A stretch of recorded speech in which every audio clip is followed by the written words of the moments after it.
Mais um programa Voltai para mim e eu me voltarei para vós. Amados irmãos e irmãs, é muita alegria, muita satisfação estar aqui com esse programa, levando as pessoas a cada vez mais se encontrarem com o Senhor, cada vez mais poder amá-lo, adorá-lo, respeitá-lo, temer ao Senhor. Então hoje é continuidade do que nós estudamos ontem. Ontem nós estudamos a volta do Senhor. E aí a gente viu que a verdade absoluta que nós temos, primeira é que o Senhor, ele já veio, inegável. E a segunda é que ele vai voltar. Que nós estejamos preparados. E hoje, muitas pessoas se preocupam, mas quando será a volta do Senhor? Tem uns até que zombam, dizendo, minha avó já dizia isso. Minha tataravó já dizia isso. E cada um que diga a sua história. Mas uma coisa é certa, ele vai voltar. Para aqueles no qual ele não já voltou, mas muitos já partiram e se encontraram com o Senhor. Nós aqui estamos peregrinando, como o apóstolo Paulo, ele mesmo diz, nós que aqui estamos seremos os segundos, no qual ele nos arrebatará. Ou seja, os primeiros é aqueles que morreram com Cristo.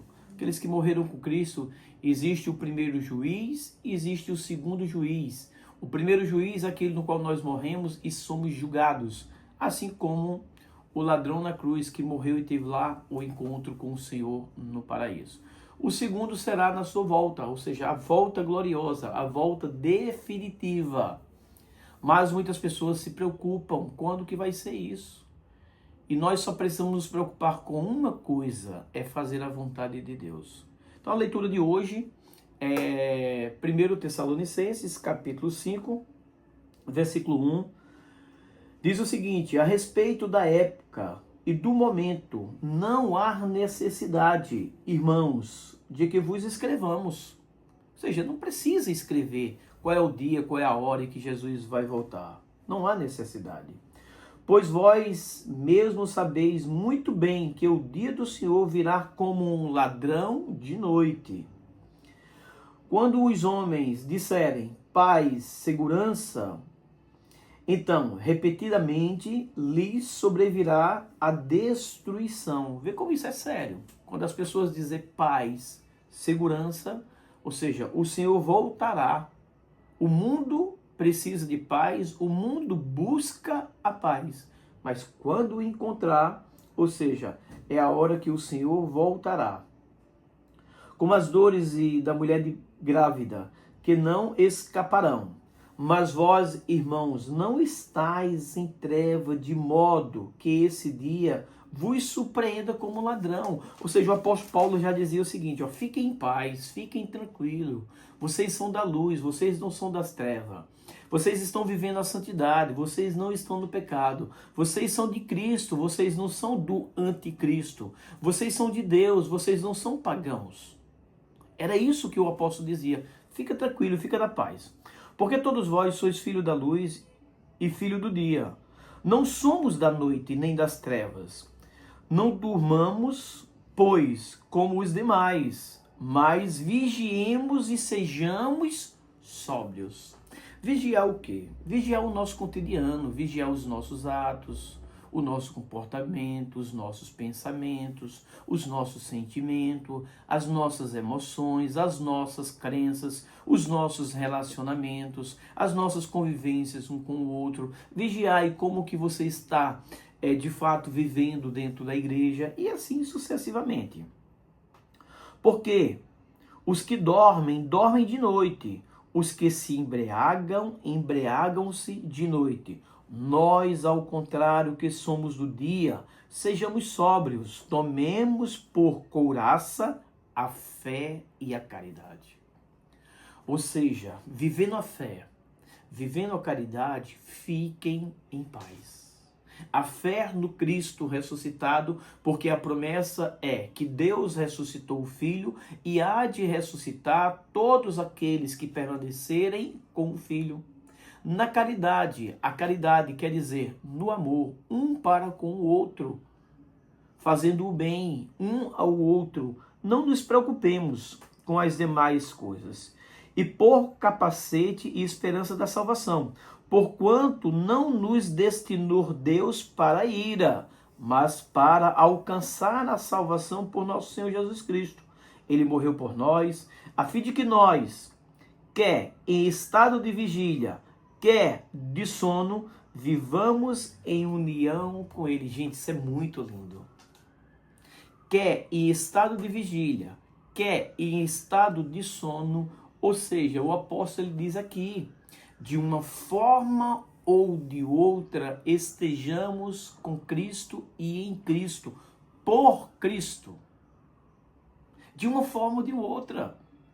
Não importa se é de dia, não importa se é de noite, não importa. O que importa é que nós estejamos vigilantes, estejamos preparados. As pessoas comentam muito sobre as 3 noites de treva, no qual existem profecias.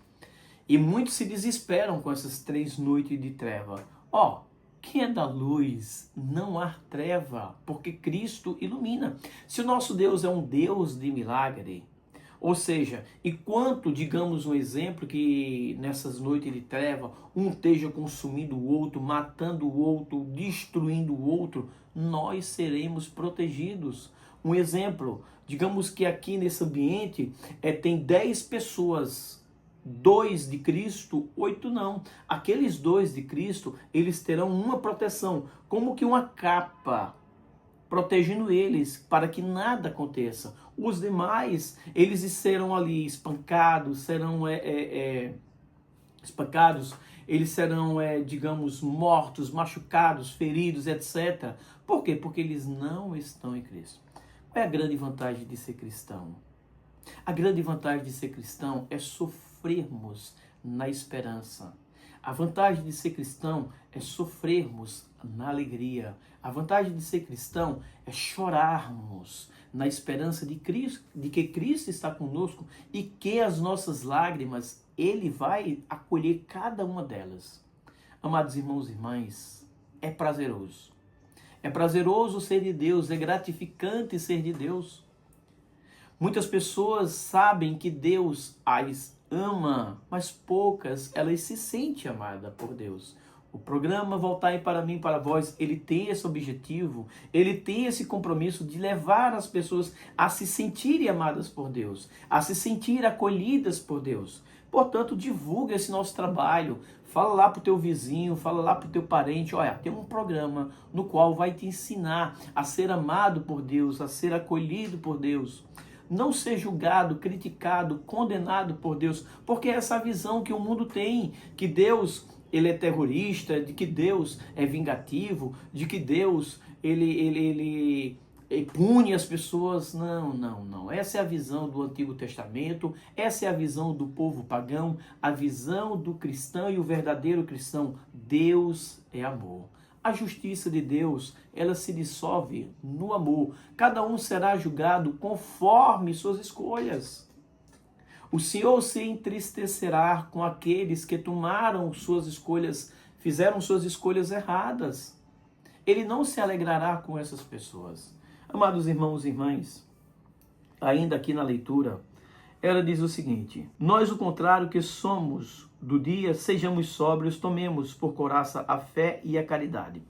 Eles morreram, no versículo 10, eles morreram por nós, a fim de que nós, quer em estado de vigília, quer de sono, vivamos em união com Ele.